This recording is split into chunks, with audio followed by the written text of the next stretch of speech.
കേരളം അതുവരെ കേട്ടിട്ടില്ലാത്ത ക്രൂരതയായിരുന്നു നന്ദൻകോട് കൂട്ടക്കൊലപാതകം. മാതാപിതാക്കളെയും സഹോദരിയെയും ബന്ധുവിനെയും കേഡൽ ജിൻസൺ രാജ എന്ന ചെറുപ്പക്കാരൻ കൊലപ്പെടുത്തിയത് എന്തിനെന്ന് ഇപ്പോഴും സംശയങ്ങൾ പലതാണ്. ദുർമന്ത്രവാദ കഥകൾ കള്ളമെന്നും മാതാപിതാക്കളോടുള്ള പകയാണ് കാരണമെന്നും പോലീസ് ഉറപ്പിക്കുന്നു.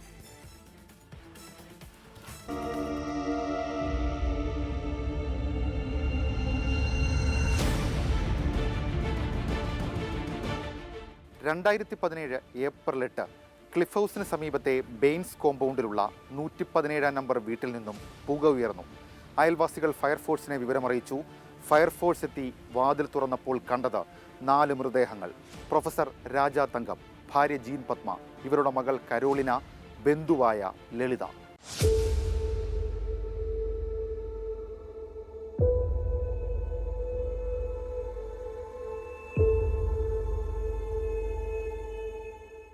ഒരാൾ ഒഴികെ വീട്ടിലുണ്ടായിരുന്ന ബാക്കി 4 പേരുടെയും മൃതദേഹം കണ്ടെത്തി. ആ ഒരാൾ പ്രൊഫസർ രാജാതങ്കത്തിന്റെ മകൻ കേദൽ ജിൻസൺ രാജയായിരുന്നു. ഇതോടെ പോലീസ് കൊലപാതകം കേദൽ തന്നെ നടത്തിയതെന്ന് സംശയിച്ചു.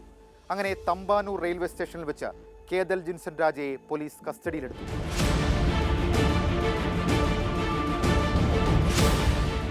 ആ ക്രൂര കൊലപാതകങ്ങൾ പ്രതി നടത്തിയത് ഇങ്ങനെ: 2017 ഏപ്രിൽ 5 ഉച്ചയ്ക്ക് മുൻപ് താൻ ഉണ്ടാക്കിയ പുതിയ ഗെയിം കാണിച്ചു തരാമെന്ന് പറഞ്ഞ് അമ്മ ജീൻ പത്മയെ കേദൽ 2ാമത്തെ നിലയിലുള്ള മുറിയിലേക്ക് വിളിച്ചു വരുത്തി. കമ്പ്യൂട്ടറിന് മുന്നിൽ കസേരയിട്ടിരുത്തിയ ശേഷം താൻ വാങ്ങിവെച്ച മഴുകൊണ്ട് പിന്നിൽ നിന്ന് വെട്ടിക്കൊലപ്പെടുത്തുന്നു. അതേ ദിവസം വൈകുന്നേരത്തിന് മുൻപ് അച്ഛൻ രാജാ തങ്കത്തെയും സഹോദരി കരോളിനെയും വെട്ടിക്കൊലപ്പെടുത്തി. മൃതദേഹങ്ങൾ മുറിയിൽ സൂക്ഷിച്ചു. തൊട്ടടുത്ത ദിവസം ബന്ധുവായ ലളിതയും ഇതേ രീതിയിൽ തന്നെ കൊലപ്പെടുത്തുന്നു.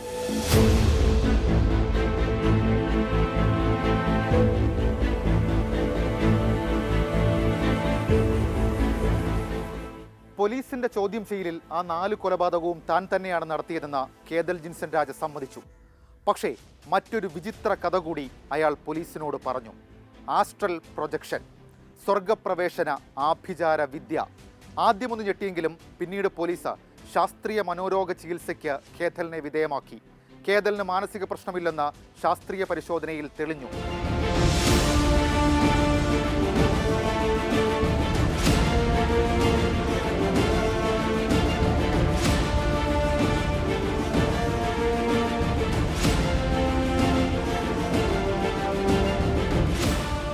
ഏഴാം തീയതി രാത്രിയാണ് ആദ്യമായി മൃതദേഹങ്ങൾ മുറിക്കുള്ളിട്ട് കത്തിക്കാൻ കേദൽ ശ്രമിച്ചത്.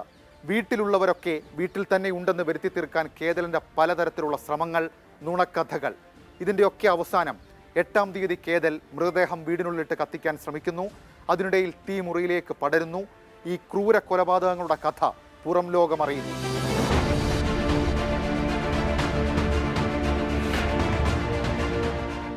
കേദലിനെതിരെ പോലീസ് കണ്ടെത്തിയ തെളിവുകൾ ഇവയൊക്കെ: സ്റ്റാൻലീസ് കാർപ്പൻ്റേഴ്സ് ആക്സ് എന്ന മഴു, കൊലപാതകത്തിന് കേദൽ ഉപയോഗിച്ച ആയുധം. ഈ ആയുധം കേദൽ അയാളുടെ ഫ്ലിപ്കാർട്ട് അക്കൗണ്ട് വഴി ഓർഡർ ചെയ്ത് വാങ്ങിയതാണെന്ന് പോലീസ് തെളിവടക്കം കണ്ടെത്തി. സൂംബി ഗോ ബൂം എന്ന വീഡിയോ ദൃശ്യം കേദലിൻ്റെ ലാപ്ടോപ്പിൽ നിന്ന് ലഭിച്ചു. ആളുകളെ പിന്നിൽ നിന്ന് മഴുകൊണ്ട് വെട്ടിക്കൊലപ്പെടുത്തുന്നതായിരുന്നു ആ വീഡിയോ ദൃശ്യങ്ങൾ.